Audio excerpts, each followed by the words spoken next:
All right, to have a look at this and the rest of the day's top stories, I'm joined now by Sky News host Steve Price in Melbourne and former Speaker of the House, Bronwyn Bishop. Terrific to see you both.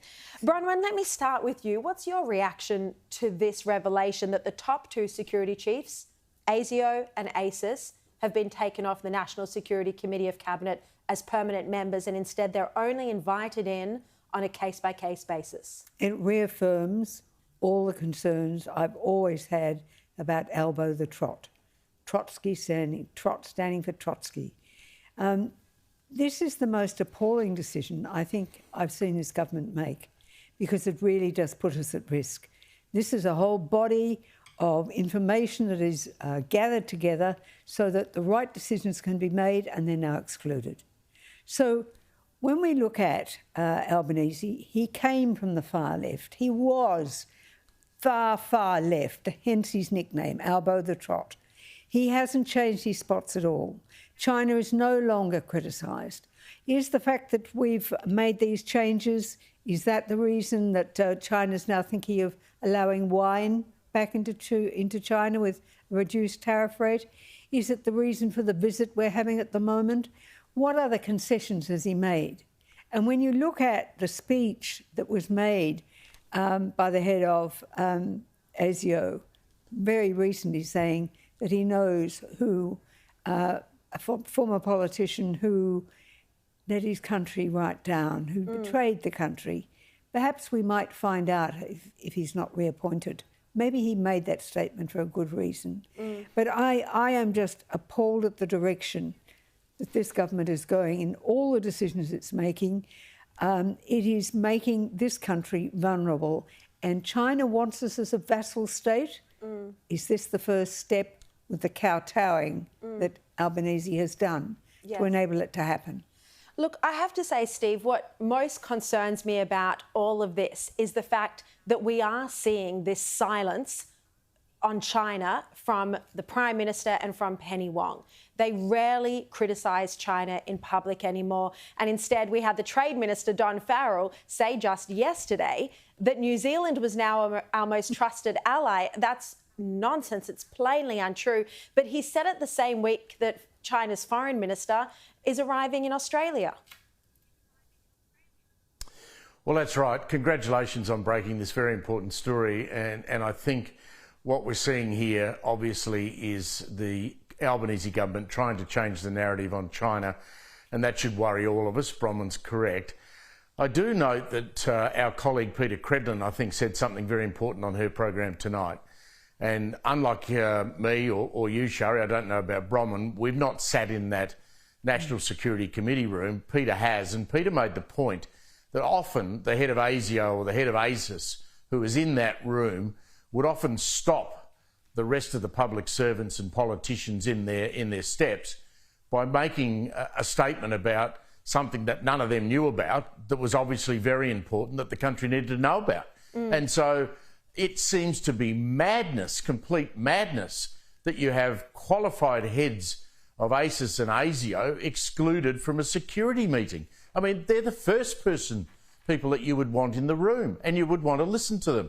And when Burgess made that speech that Bronwyn referred to there about the former politician, maybe he stepped on a few toes. But maybe he did that deliberately because it seems he's been excluded for some time. Yes. But this is dreadful for the Albanese government, and it's a great opening for Peter Dutton and the coalition, who can again go back and attack this government over their lack of detail on border security and national security.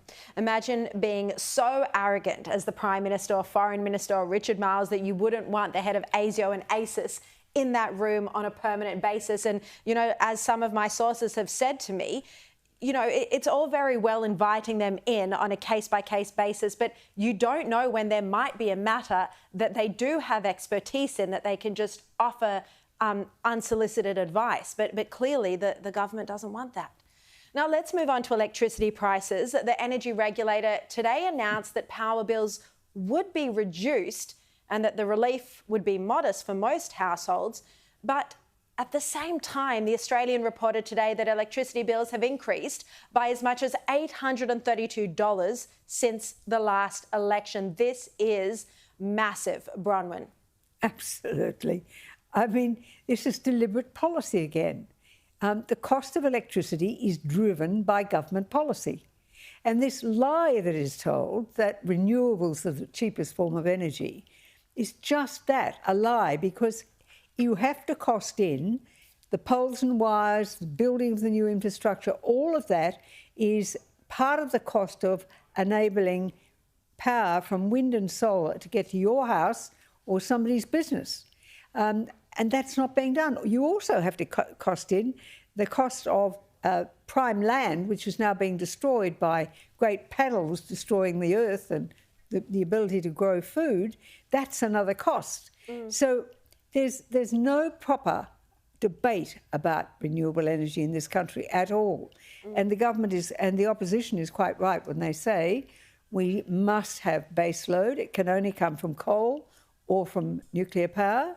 There's a place for windmills and solar panels, but it is fed into every aspect. It feeds into inflation, it feeds into the supermarket costs, it feeds into the price of plants in Bunnings. It absolutely feeds into everything. Yeah. And it's a deliberate policy by that idiot Bowen, who honestly has stuffed up everything he's ever touched.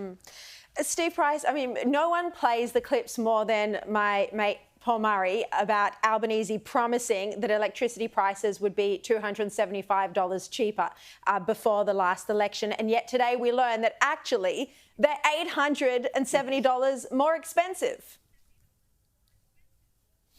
Well, that's the point. I mean, when we talk about these decreases in prices announced today, that's the wholesale price.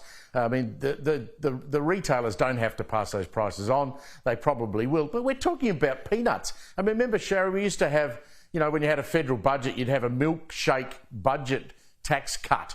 Well, this is $1, $2, $3 a week that you're going to get less on your electricity bill. It's not the $270, and even the $270 wasn't a hell of a lot. Bronwyn makes a point there that what the government's going to try and do here is sneak through to the next election. They'll try and cover their backsides on that $270 promise, and they'll get to the next election. Then after that election, if they're re-elected for another 4 years, all of these new transmission lines are going to have to be spread across the country. The cost of those will then go into the electricity cost, and our prices will spike again. Don't fall for it, folks. This is a con.